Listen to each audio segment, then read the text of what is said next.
안녕하세요. 마디사랑병원의 변정원장입니다. 오늘은 무릎의 반월상 연골 파열 중에 만성적인 파열에 대해서 좀 한번 치료 원칙에 대해서 좀 말씀을 좀 드릴까 합니다. 반월상 연골 파열에서 그 급성과 만성은 좀 차이가 좀 있거든요. 그 차이점에 대해서 설명을 드리고, 또 만성 파열인 경우에 젊은 연령층하고 또 중년 이후에 연령층에 생기는 또 반월상 연골의 만성 파열은 또 양상이 다르기 때문에 그 차이점을 좀 오늘 말씀을 좀 드릴까 합니다. 먼저 반월상 연골에 좀 생소한 분이 계실 수 있어서 반월상 연골에 대한 설명부터 드리고 시작을 하겠습니다. 반월상 연골은 지금 그림에서 보시는 바와 같이 무릎의 그 관절을 이루는 구성 요소 중에 하나인데, 무릎의 관절은 위쪽에 있는 대퇴골과 아래쪽에 있는 경구를 싸고 있는 연골에 의해서 관절을 이루고, 그 사이에 우리가 흔하게 이제 물렁뼈라고 하는 것이 반월상 연골이 되겠습니다. 지금 그림에서 보시는 사진에서 파란색으로 표시된 부위가 반월상 연골이 되는데, 실제 연골이 파란 것은 아니고요. 이제 이해하기 편하게 이렇게 파란 걸로 표시가 되어 있는데, 무릎에는 안쪽에 하나, 바깥쪽에 하나, 두 개의 그 반월상 연골이 놓이게 되겠습니다.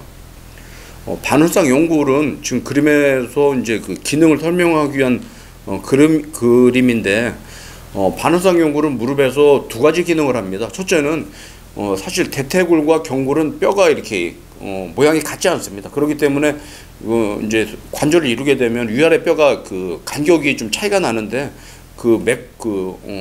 맞지 않는 간격을 맞춰주는 역할을 하고, 또 하나는 체중을 부하를 하는 상황, 예를 들면 걷거나 뛰거나 그런 상황이 됐을 때 체중이 전달이 가게 되는데, 그게 직접적으로 뼈에 가면 안 되지 않습니까? 그 충격을 흡수해주는 역할이 반월상 연골이 하는 그 역할이 되겠습니다. 그렇기 때문에 반월상 연골은 무릎 관절에서는 아주 중요한 역할을 하게 되겠습니다. 지금 보시는 사진은 정상인 사람의 무릎에서 반월상 연골을 설명해 드리기 위한 MRI 사진이 되는데, 지금 MRI에서 보시면은 위아래 대퇴골과 아래쪽에 경골이 있게 되는데, 그 관절 사이에 검은색의 반월상 연골이 안쪽에 하나 있고 바깥쪽에 하나 있는데, 앞서 말씀드렸듯이 반월상 연골이 뼈 모양도 유지를 시켜주지만, 관절의 모양도 유지를 시켜주지만 충격을 흡수하는 역할을 하게 되겠습니다.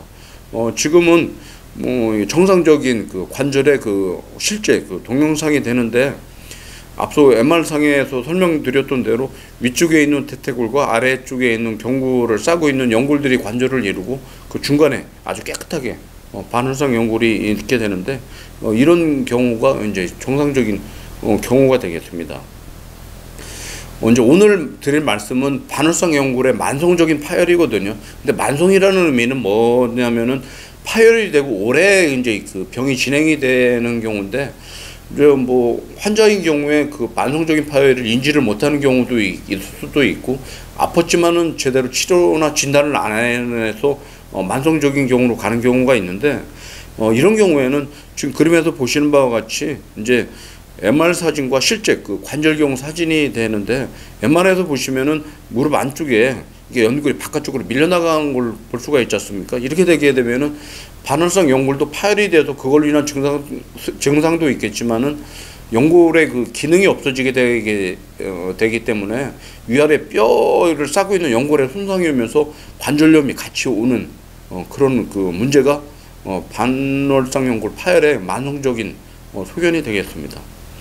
지금 보시는 사진의 우측 사진을 보면은 연골이 닳아서 밑에 있는 뼈가 노출되어 있는 것을 볼 수가 있게 되겠습니다. 이런 이유 때문에 사실 만성적인 반월상 연골은 좀 적극적인 치료가 필요한 이유가 되겠습니다. 초기에는 사실 반월상 연골이 파열이 되게 되면은 지금 그림에서 보시는 것이 실제 동영상이 되는데, 단순하게 이게 찢어지게 되거든요. 파열이 되게 되거든요.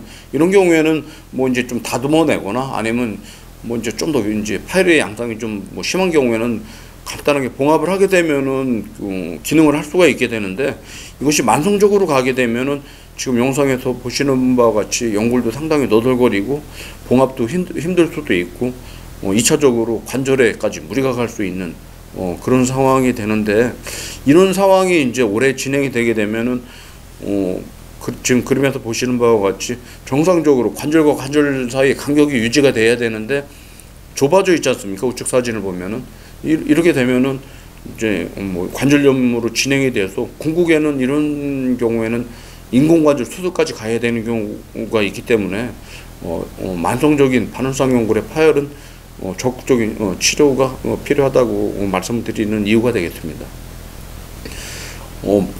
반월상 연골이 만성적으로 파열이 되어 있는 경우에도 젊은 사람들과 중년 이후에 나이가 드신 분들한테는 좀 치료 원칙이 좀 다른 경우가 많거든요. 그래서 오늘은 젊은 연령층과 중년 이후에 만성적인 파열의 그 차이점, 치료 원칙의 차이점에 대해서 설명을 좀 드리겠습니다.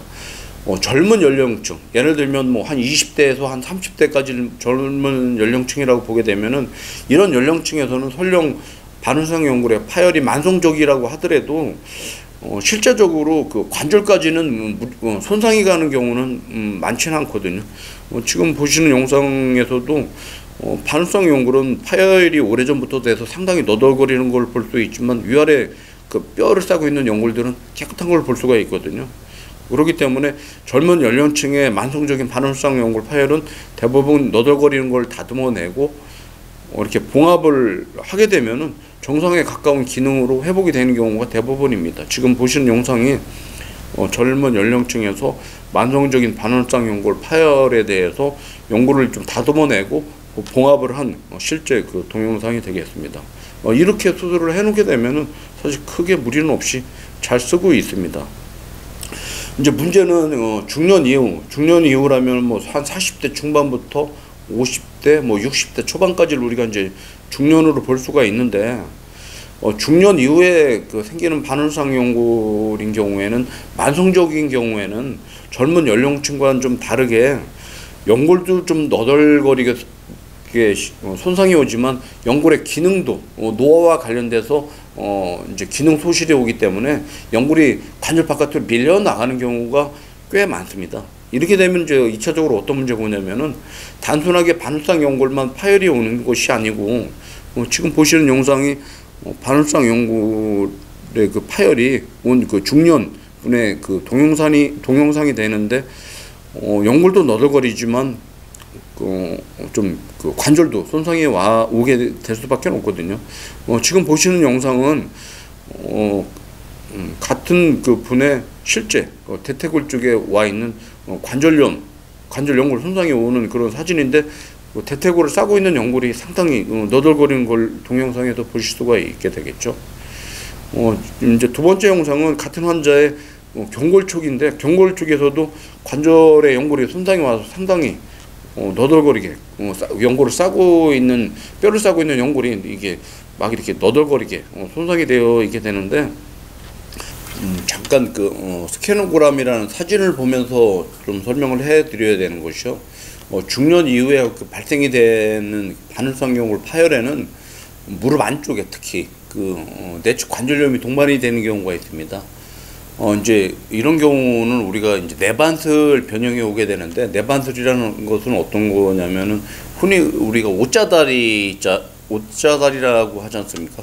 그렇게 다리가 휘는 경우가 있는데, 물론 선천적인 경우도 있지만은 반월상 연골 파열이 만성적으로 돼서 다리가 휘는 분들이 있거든요. 그런 분들 여부를 확인하기 위해서 우리가 스캐너 촬영을 하는데, 만약에 정상적인 분이라면은 고관절부터 발목 관절까지 이렇게 체중의 중심의 축을 그렸을 때 무릎 관절을 통과하는 체중의 축은 지금 보시는 사진과 같이 무릎의 중앙을 통과를 해야 됩니다. 만약에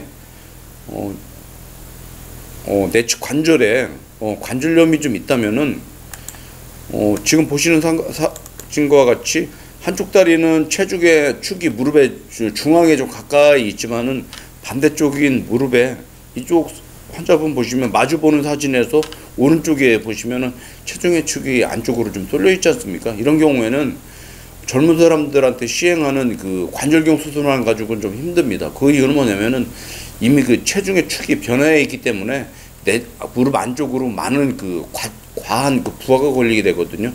이런 경우에는 우리가 절골술이라는 수술을 같이 시행을 해서 보통을 하게 됩니다. 주로 절골술은 무릎 관절의 위쪽에 있는 것이 대퇴골이고 아래쪽에 있는 게 경골인데, 경골의 근위부에 절골술을 하게 되는데, 잠깐 그 모식도를 보시겠습니다. 지금 그림에서 보시는 바와 같이 다리가 이렇게 휘어져 있는 것을 다리를 펴줌으로 인해서 체중의 축이 안쪽으로 쏠려 있는 것을 중앙 쪽에서 약간 바깥쪽으로 옮겨 놓게 됐는데, 이런 절골술을 하게 되면은 수술 전 사진과 수술 후의 사진이 이렇게 바뀌게 되겠고요. 절골술을 한 사람의 양쪽 그 무릎 엑스레이를 보시게 되면은 지금 보시는 우측에 보시는 것과 같이 다리가 이렇게 오다리가 되어 있는 것이 펴진 것을 볼 수가 있게 되겠고, 이때 그 동반이 돼서 반응성 연골에 대한 병변을 해결하게 되는데, 봉합이 필요하면 봉합을 하는 경우도 있고, 부분 절제를 하면 부분 절제를 해야 되는 경우도 있는데, 지금 보시는 영상은 이제 중년 이후에 절골술에 동반이 돼서 반응성 연골 파열을 수술하는 분인데, 상당히 만성적이면서 그 지저분하게 봉합이 좀 힘든 정도로 파열해 있기 때문에 이분은 그냥 부분 절제술만을 시행했던 분입니다. 지금 보시는 바와 같이 수술 후에 깔끔하게 다듬어져 있는 것을 볼 수가 있습니다. 오늘은 반응성 연골 파열의 만성 파열인 경우에 젊은 사람들하고 나이가 드신 중년 이후의 분들한테 그 치료하는 원칙이 좀 다른 경우가 있어서 이 두 부류를 나눠서 설명을 드렸습니다. 감사합니다.